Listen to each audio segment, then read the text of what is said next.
As you can see from the course title, this course is an introduction to data warehousing.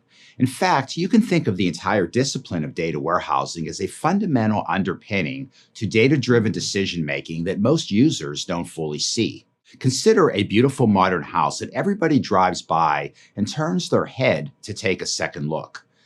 Beyond that house's exquisite architecture, though, you will almost certainly find, or at least you had better find, a well-built infrastructure of plumbing, electrical, and framing.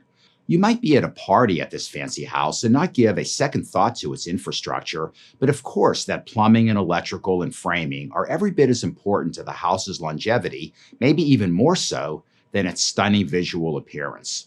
Plumbing and electrical systems and framing don't necessarily stand out, especially in the context of a head-turning home and its elegant interior. But years down the road, the quality of that underlying infrastructure will be essential to whether that home holds its value and perhaps is even still livable. You can think of data warehousing in the same way. Solid architecture and design engineering might not have the sizzle of high-impact, data-driven insights from which we make critical business decisions.